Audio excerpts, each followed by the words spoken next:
तो नमस्ते बच्चों। पिछले क्लास में हम लोगों ने चैप्टर 1 क्लास 10th का जो है पूरा पढ़ लिया था अच्छी तरीकों से। आज स्टार्ट करने वाले हैं चैप्टर 2 फिजिक्स का, जिसका नाम है प्रकाश का अपवर्तन।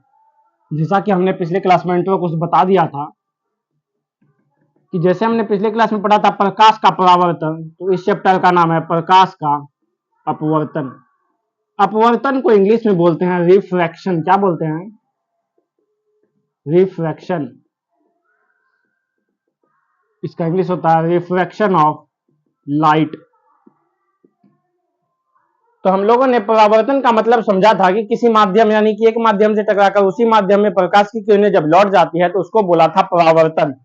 यहाँ पे है अपवर्तन। क्या है? तो अपवर्तन। अपवर्तन को इंग्लिश में बोलते हैं रिफ्रैक्शन। इसका मतलब होता है कि जब प्रकाश की किरणें किसी एक माध्यम या किसी एक माध्यम के सतह पे पड़ती है और टकराकर दूसरे माध्यम में लौट जाती है, उसी को बोलते हैं अपवर्तन।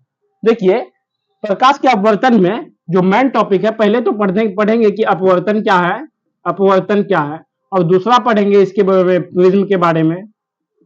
प्रिज्म, अपवर्तनांक, अपवर्तनांक, लेंस, और लेंस से जुड़ी इसका उपयोग और वस्तुओं का प्रतिबिंब का बनना। जैसे पहले चैप्टर में पढ़ा थे परावर्तन के बारे में और दर्पण के बारे में, उसी तरह इसमें मेन जो है वो लेंस के बारे में। लेंस का एक और, लेंस इंग्लिश वर्ड है जिसको हिंदी में बोला जाता है ताल। क्या बोलते हैं? ताल। तो इसमें मेन पॉइंट जो है 1 2 3 4 टॉपिक पे डिस्कशन करेंगे दूसरे चैप्टर में, जिसका नाम है प्रकाश का अपवर्तन।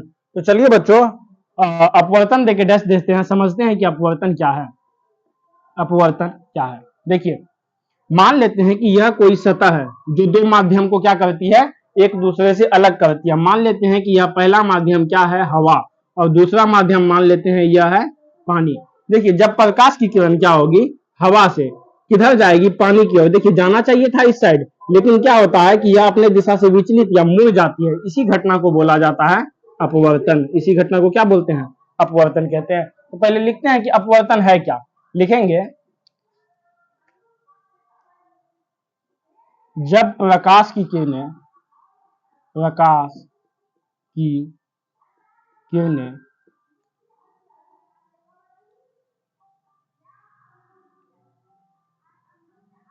एक माध्यम से, या इसी को लिखते हैं, जब प्रकाश की किरणें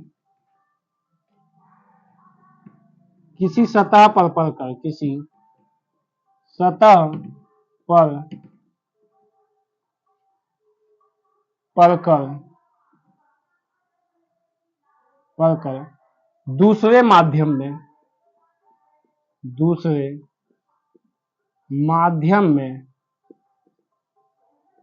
लौट जाती है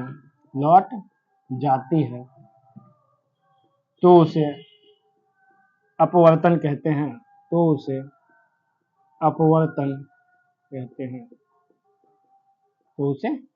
कहते हैं।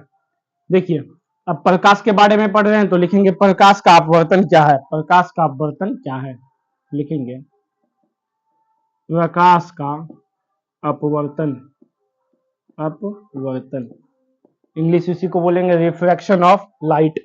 तो पहले क्या करते हैं, इसको मिटा लेते हैं। ये फिगर बाद में नीचे बना लेंगे इसको।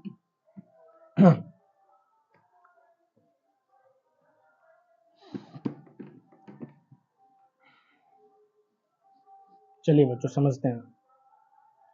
लिखेंगे इसमें, जब प्रकाश की किरणें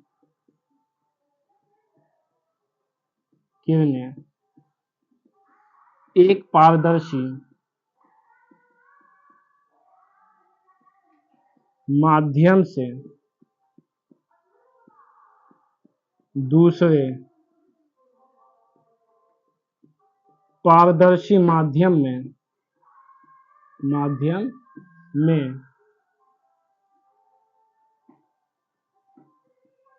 प्रवेश करती है तो वह अपने पथ से विचलित हो जाती है। विचलित को ही बोलते हैं मुड़ जाना भी। क्या बोलते हैं? मुड़ना।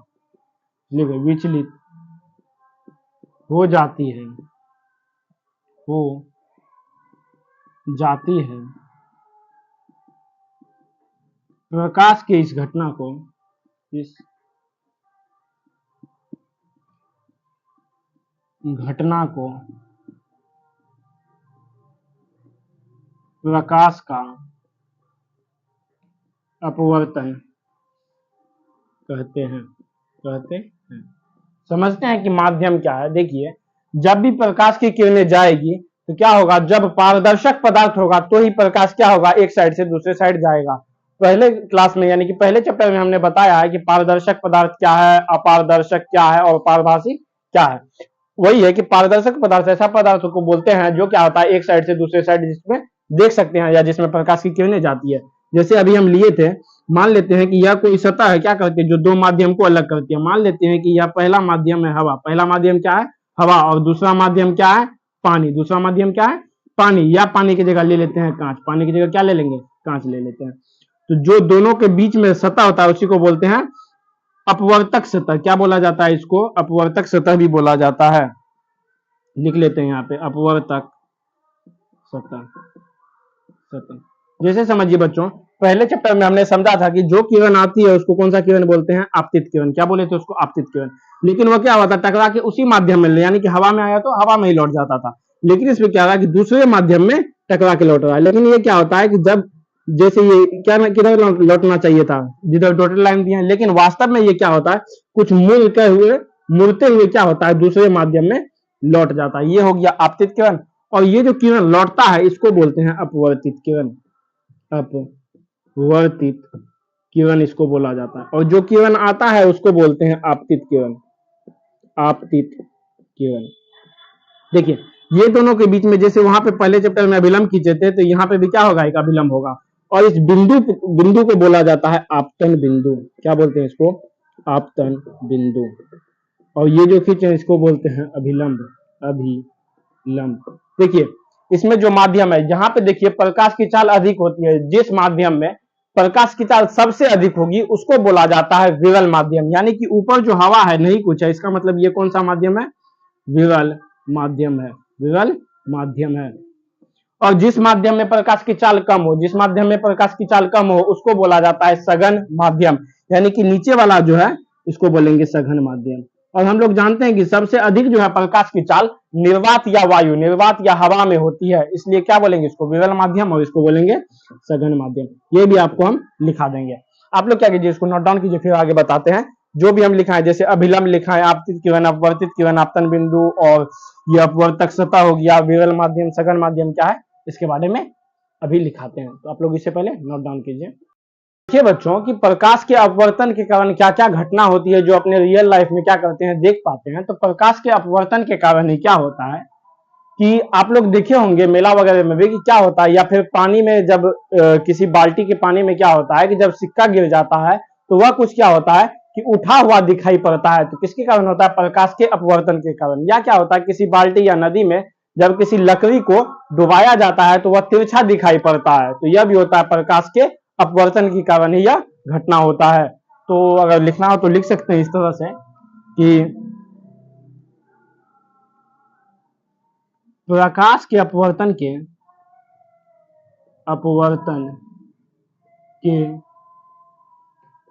कारण ही क्या होता है, एक नंबर में लिखेंगे पानी में सिक्कों का उठा हुआ दिखना, या उभरा हुआ देख सकते हैं, या अपने वास्तविक गहराई से ऊपर उठता है। और भी क्या बता सकते हैं कि लकड़ी का तिरछा दिखाई पड़ना, लकड़ी का पानी में तिरछा दिखाई पड़ना। और भी एग्जांपल है। चलिए अब समझते हैं कि प्रकाश का जो चाल है क्या होता है। जैसा हमने बताया कि विभिन्न माध्यम में क्या होगा, प्रकाश का चाल अलग अलग होता है। प्रकाश का चाल देखिए, प्रकाश का चाल क्या होता है विभिन्न माध्यम में अलग अलग। जैसे हवा में चले तो प्रकाश का चाल कुछ और होता है, अगर वही प्रकाश जब कांच या पानी में चले तो उसका भी चाल क्या होता है, अलग अलग होता है। लेकिन सबसे अधिक अगर प्रकाश की चाल पूछे किसमें होता है तो बोलेंगे निर्वात या हवा में, निर्वात या हवा में सबसे अधिक प्रकाश की चाल होता है। तो वहां लिखेंगे, देखिए यहाँ पे लिखेंगे हवा में, हवा में प्रकाश का चाल, हवा या बोल दे निर्वात, हवा या बोल दे निर्वात। देखिए वास्तव में क्या होता है कि निर्वात में ही सबसे अधिक होता है, लेकिन अप्रोक्स लेके चलते हैं, हवा और निर्वात में क्या होता है, एक ही होता है, एक समान ही होता है। लिखेंगे हवा या निर्वात में प्रकाश की चाल, प्रकाश की चाल लगभग होता है 3 लाख, कितना होता है 3 लाख या 3 गुना 10⁻8 मीटर प्रति सेकेंड। ये हम आपको पहले चैप्टर में भी लिखाए थे कि प्रकाश का चाल हवा या निर्वात में कितना होता है, या इसी को बोला जाता है दूसरे रूप में 3 लाख किलोमीटर प्रति सेकंड। देखिए जब मीटर लिखे तो 3 गुना 10⁻8 लिखे, लेकिन अगर किलोमीटर में मापेंगे तो लिखेंगे 3 लाख किलोमीटर प्रति सेकंड। ये क्या चीज का चाल है, तो प्रकाश का चाल। क्या चीज में, तो हवा में है प्रकाश का चाल। अब लिखते हैं कांच में, पहले लिखते हैं पानी में, पानी में प्रकाश की चाल। देखिए पानी में कितना होता है, 2.25 लाख, कितना होता है 2.25 लाख किलोमीटर प्रति सेकंड। ये है पानी में प्रकाश का चाल। अब लिखते हैं कांच में, देखिए मेन ये 3 से ही पूछा जाता है, इसमें होता है 2 लाख किलोमीटर प्रति सेकंड। देखिए पहला हवा में, दूसरा पानी में और तीसरा कांच में, यही तीनों हमको ध्यान में रखना है कि इसमें प्रकाश का चाल क्या होता है। देखिए जिस माध्यम में प्रकाश का चाल अधिक होगा उसको बोलेंगे विरल माध्यम, है जिस माध्यम में प्रकाश की चाल कम होगा उसको बोलेंगे सघन माध्यम। तो यहां लिख लेते हैं पहले विरल माध्यम क्या है। जो अभी हमने टॉपिक जो फिगर में समझाया था डायग्राम बना के, उसी को आप पॉइंट बाय पॉइंट क्या करते हैं, उसको लैंग्वेज में लिखते हैं, विरल माध्यम, विरल माध्यम। तो समझिए क्या बोलेंगे, जिस माध्यम में, जिस माध्यम में प्रकाश की चाल अधिक होती है, अधिक होती है, उस माध्यम को, उस माध्यम को विरल माध्यम कहते हैं। अब लिखते हैं सघन माध्यम, सघन माध्यम। तो क्या होगा, जिस माध्यम में प्रकाश की चाल कम हो, लिखेंगे जिस माध्यम में प्रकाश की चाल कम हो, उस माध्यम को कौन सा माध्यम बोलेंगे, तो सघन माध्यम कहते हैं, सघन माध्यम कहते हैं। अब लिखाएंगे यहाँ पे आपतित किरण। देखिए आपतित किरण पहले भी बता चुके हैं, फिर भी लिखा देते हैं। यहाँ पे लिखाते हैं आपतित किरण, आपतित किरण। देखिए प्रकाश से आने वाली किरण को क्या बोलते हैं, आपतित किरण, या अपवर्तक सतह पर टकराने वाले किरण को आपतित किरण कहते हैं। लिखेंगे यहाँ पे, दो माध्यमों को अलग करने वाली सतह पर, दो माध्यमों को अलग करने वाली सतह पर पड़ने वाली प्रकाश की किरण को, प्रकाश की किरण को आपतित किरण कहते हैं, आपतित किरण कहते हैं। इसी तरह अपवर्तित किरण भी होगा, तो आप इसे लिखिए, फिर लिखाते हैं आगे। चलिए बच्चों, तो अब लिखते हैं अपवर्तित किरण। अब अगला पॉइंट देके लिखते हैं अपवर्तित किरण, अपवर्तित किरण समझते हैं। जैसा हमने बताया कि आपतित किरण क्या होती है, दो माध्यमों को अलग करने वाली सतह पर पड़ती है, और यह क्या होता है कि दूसरे माध्यम में प्रवेश करने के बाद क्या होती है, मुड़ जाती है। वही लिखते हैं कि दूसरे माध्यमों में या दूसरे माध्यम में मुड़कर जाने वाली प्रकाश की किरण को अपवर्तित किरण कहते हैं। किरण कहते हैं। अब क्या खींचे थे, तो एक अभिलंब लिखे थे, तो लिखेंगे अभिलंब से पहले लिख लेते हैं आपतन बिंदु। आपतन बिंदु, देखिए जिस सतह पर आपतित किरण मिलती है, जिस सतह पर आपतित किरण टकराती है, उसी को क्या बोलते हैं, आपतन बिंदु। तो लिखेंगे जिस सतह पर या जिस बिंदु पर, सॉरी लिख लेते हैं जिस बिंदु पर, यह ज्यादा सही रहेगा। जिस बिंदु पर आपतित किरण आती है या मिलती है, उस बिंदु को आपतन बिंदु कहते हैं। आपतन बिंदु कहते हैं। अब देखिए अभिलंब समझते हैं। देखिए आपतित किरण अपवर्तित किरण के बीच क्या खींचे थे, आपतन बिंदु पर एक लंब खींचे थे, जिसको क्या बोलेंगे, अभिलंब बोलेंगे। तो लिखेंगे आपतन बिंदु पर खींचे गए लंब को क्या बोलेंगे, आपतन बिंदु पर खींचे गए लंब को अभिलंब कहते हैं।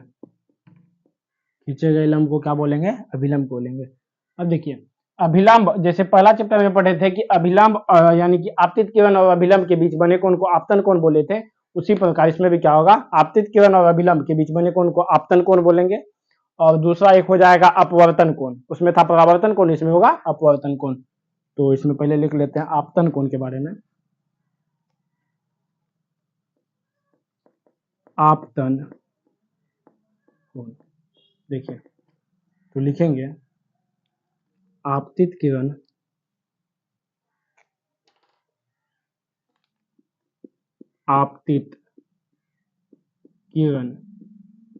और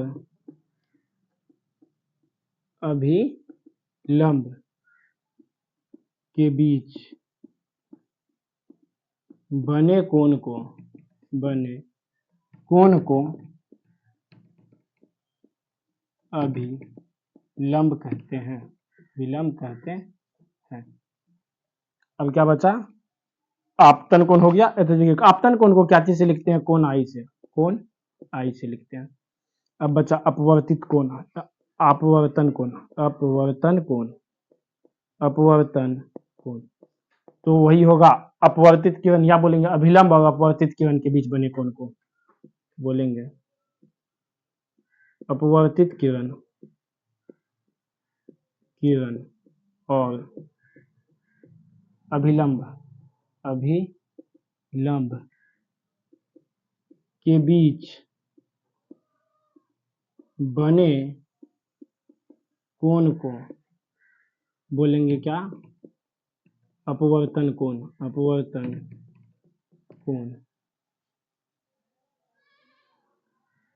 आपतित किरण और अभिलंब के बीच बने कोण को, एक मिनट यहाँ अभिलंब के लिख दिया, यहाँ होगा आपतन कोण, सॉरी यहाँ होगा क्या, आपतन कोण। तो अपवर्तित किरण और अभिलंब के बीच बने कोण को अपवर्तन कोण कहते हैं। इसे क्या चीज से लिखेंगे, तो कोण आर से। इसे क्या चीज से लिखेंगे, कोण आर से लिखते हैं। और इसमें विवल माध्यम, सघन माध्यम, इसका जो है सब टॉपिक इसमें आ गया है। अब आगे पढ़ेंगे। देखिए जैसा फिगर हमने इसमें बताया था किस प्रकार का, कि मान लेते हैं यह, देखिए फिर से समझते हैं, और यह क्या होता है, मुड़ के चला जाता है। अब ये दोनों देखिए, ये आपतित किरण का जो बढ़ाया गया भाग है, आपतित किरण का ये बढ़ाया गया भाग जो काल्पनिक रूप से इधर जाता है, लेकिन वास्तव में ऐसा नहीं होता है। तो आपतित किरण के बढ़ाए गए भाग और अपवर्तित किरण के, ये जो आपतित किरण है इसका ये बढ़ाया गया भाग और ये अपवर्तित किरण है, ये दोनों के बीच जो कोण बनता है, मतलब ये दोनों के बीच की दूरी, इसको बोला जाता है पार्श्विक विस्थापन। पार्श्विक विस्थापन, विस्थापन। तो आपतित किरण, और इसी को बोला जाता है निर्गत किरण भी, इसको क्या बोलते हैं, निर्गत किरण भी बोलते हैं। तो बोलेंगे आपतित किरण और निर्गत किरण के बीच की दूरी, बीच की दूरी को क्या बोलते हैं, पार्श्विक विस्थापन। तो इस तरह से आप इसका क्या कीजिएगा, डायग्राम भी बना लीजिएगा उसी में ऐड करके, जैसा ये बताया था ना, तो उसमें क्या कीजिएगा, ये दूरी को दिखा दीजिएगा और यहाँ पे लिख दीजिएगा पार्श्विक विस्थापन। तो यहाँ पे लिख देते हैं पार्श्विक विस्थापन के बारे में, पार्श्विक विस्थापन। चलिए समझते हैं क्या बोले, आपतित किरण, तो लिखेंगे आपतित किरण और निर्गत किरण, निर्गत किरण के बीच की दूरी, के बीच की दूरी को पार्श्विक विस्थापन कहते हैं। तो आप लोग इसे नोट डाउन कीजिए, फिर आगे बताते हैं। बच्चों अब क्या है ना, समझते हैं कि जो अक्सर में पूछा जाता है, देखिए जब प्रकाश की किरण को बोला जाएगा किसी कांच या फिर बोला जाता है इस तरह से, जब प्रकाश की किरण विरल माध्यम से, यानी कि खाली वाले जगह से, सघन माध्यम, सघन माध्यम कहने का मतलब है जहां पे प्रकाश की चाल क्या हो, कम हो, यानी कि वहां पे थोड़ा कुछ कंस्टिट्यूटेड एरिया हो, यानी कि कुछ क्या हो, धूलकण हो या फिर कोई और वस्तु हो। तो मान लेते हैं कि यह विरल माध्यम है, विरल माध्यम है, यानी कि हवा है, क्या है यहाँ पे, हवा है। अगर मान ले कि यह कांच की एक सिल्ली है, कांच की एक क्या है, सिल्ली है, जिसको बोलते हैं अपन लोग कांच की सिल्ली है, और इसी को बोल देंगे विरल माध्यम, क्या बोलेंगे, विरल माध्यम है। और ये हवा क्या है, सघन माध्यम है। जब इनसे प्रकाश की किरण क्या होगी, टकराएगी, तो फिर किस प्रकार रिफ्लेक्ट होगी, या बोला जाएगा कि जब प्रकाश की किरण विरल माध्यम से, एक मिनट सॉरी, यहाँ होगा सघन माध्यम, जब प्रकाश की किरण विरल माध्यम से सघन माध्यम में जाएगा तो किस ओर मुड़ेगा। देखिए यहाँ पे आपतित किरण और अपवर्तित किरण के बीच क्या खींचते हैं, अभिलंब, तो अभिलंब से ही तुलना करते हैं। जैसे मान लेते हैं कि ये आपतित किरण है, क्या होगा, जाना चाहिए था इस साइड, लेकिन ये जाती नहीं है, क्या होगा, इधर मुड़ जाएगा, और ये आगे चलते जाएगा, देखिए यहाँ पे है, लेकिन ये फिर क्या होता है, यहाँ पे भी एक अभिलंब खींचा जाएगा और ये इस साइड मुड़ जाता है, लेकिन जाना चाहिए था इस साइड। देखिए समझते हैं अब बात को, यहाँ पे क्या खींचा अभिलंब, ये आपतित किरण है, ये अपवर्तित किरण है, यहाँ जो निकल गया, इसी किरण को जो ये निकल गया, देखिए पहले ये हवा में था, फिर कांच में आया, फिर ये नीचे कंची में आ गया, हवा में ही आ गया, तो विरल माध्यम आया, फिर सघन में आया, फिर जो निकल गया उसी माध्यम में वापस आया, तो इसी किरण को बोलते हैं निर्गत किरण। इसी को क्या बोल लेते हैं, निर्गत किरण। ये निर्गत किरण है, ये आपतित किरण का भाग है, इसी को बोले थे आपतित किरण ना, जो यहाँ से क्या होता है, वास्तव में आता हुआ प्रतीत होता है। तो समझते हैं कि जब क्या होता है, प्रकाश की किरण विरल माध्यम से सघन माध्यम में जाती है, तो वह क्या होगा, अभिलंब की ओर मुड़ेगा, किसकी ओर मुड़ेगा, अभिलंब की ओर। और वही जब सघन माध्यम से विरल माध्यम की ओर जाएगा, सघन से विरल की ओर, सघन से विरल की ओर, तो अभिलंब से दूर हट के मुड़ जाता है। तो लिखेंगे यहाँ पे, वो पॉइंट में लिख लीजिए, जो क्या होता है ऑब्जेक्टिव में अधिकतर पूछा जाता है, लिखते हैं जब प्रकाश की किरणें विरल माध्यम से, विरल माध्यम से सघन माध्यम में, सघन माध्यम में प्रवेश करती है, तो वह अभिलंब की ओर मुड़ जाती है, मुड़ जाती है। और दूसरा पॉइंट इसी में, जब प्रकाश की किरण क्या होगा, यहाँ पे विरल था, क्या होगा, सघन माध्यम होगा, तो लिखेंगे जब प्रकाश की किरण सघन माध्यम से, सघन माध्यम से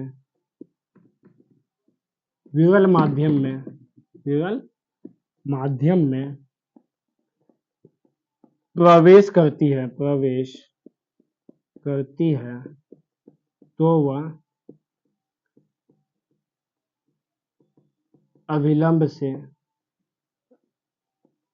दूर होकर मुड़ जाती है, मुड़ जाती है। देखिए, विरल माध्यम कहने का मतलब है यहाँ पे हो सकता है हवा दिया हो, यहाँ पे सघन माध्यम कहने का मतलब है कांच या पानी दिया हो, कांच या पानी दिया हो।